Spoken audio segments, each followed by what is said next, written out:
Hey everyone, how you doing? It's Liam from Pushsquare, here to bring you our review for Back 4 Blood. This review was written by the expert survivalist Stuart Gipp over on the Pushsquare website and was adapted for video by my rotten, shambling corpse. Anyway, enough of that, let's get started. Hey, I got this.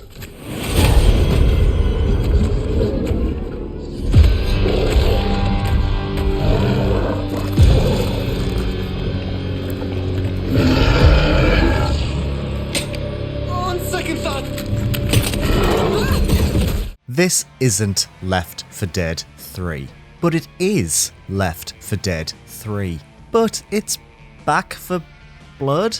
Look, 4 survivors blast through a co-op campaign split into various acts, with safe rooms acting as checkpoints. Most of the Ridden, this game's choice of colourful pseudonym for the Z word, are your basic fodder, though when they appear in larger numbers, things can get a little more hairy. Besides the practice targets though, you've got Special Ridden to give you and your squad a much harder time, creatures like the Tallboy, Reeker, Crusher and the fearsome, enormous Ogre, among many, many others to mix things up. If you've played Left 4 Dead, you've played Back 4 Blood, and that's not a bad thing because the Valve classic, and its sequel of course, are beloved for a reason. Gunplay here is snappy and satisfying, with meaty sound effects and absolutely spectacular gore. Level design is strong too, but it's the encounters with hordes of zombies that make the game what it is. And while we often felt overwhelmed, we never felt like Back 4 Blood was presenting us with impossible odds. It's all very familiar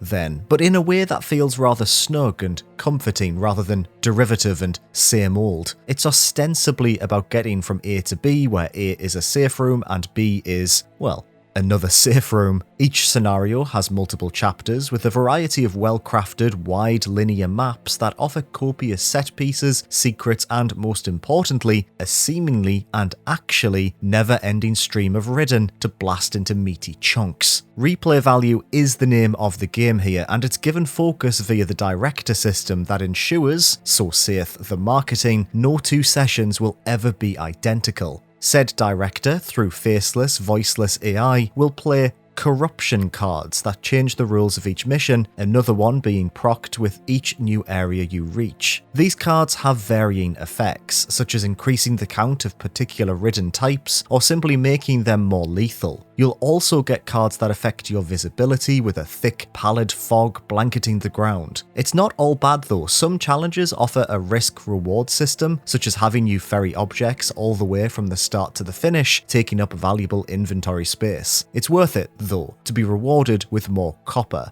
Yes, copper, the in-mission currency, but don't panic, we're not talking about microtransactions here. During each stage, you'll find little caches of copper all over the place, as well as being rewarded with it for skilled play. It's used in the safe rooms between levels in order to buy you and your team guns, items, and special perks. That's not to say you necessarily need it. Firearms and melee weapons are all over the place, as you'd expect from a zombie apocalypse, but it feels good to be rewarded for your diligence with a more powerful shotgun, for example. But copper isn't the only collectible, which brings us to the rest of the card system. You'll need to earn supply points in order to unlock cards for your own deck, a series of equipable and game-changing buffs and benefits that form the real meat and potatoes of Back 4 Blood's Laudable Customization. With these, you can tailor your playstyle to your deck, bringing in bought cards, as well as those found in the missions themselves, to improve ammo capacity, healing speed, and all manner of different modifications to the game. This is alongside any benefits you get from your chosen survivor, essentially a class-based format where you may find a particular character more useful than another in specific maps or scenarios. Of course, all of this would be worthless without strong online performance. Fortunately, we had absolutely no issues getting a session going either with friends or with randoms. The quick play options always delivered, and setting up a campaign, even late game,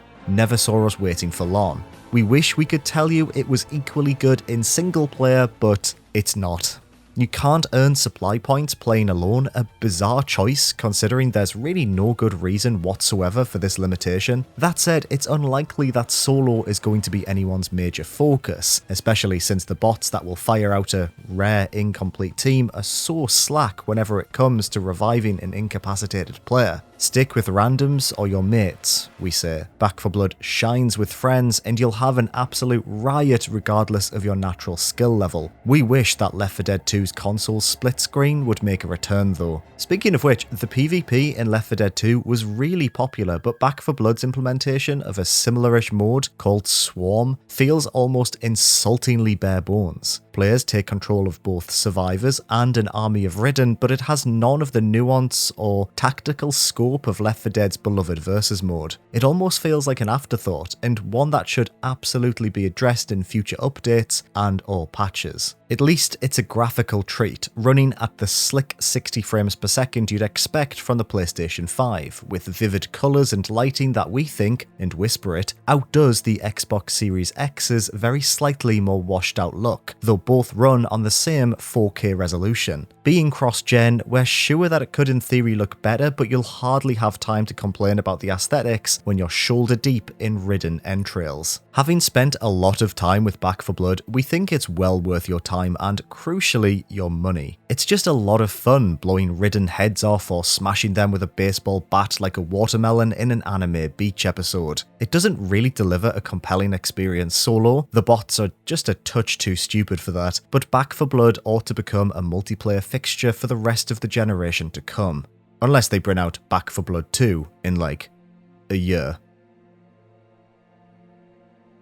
So there we have it, our thoughts about Back 4 Blood on PlayStation 5. Have you been playing Turtle Rock's zombie co-op shooter? Let us know in the comments below.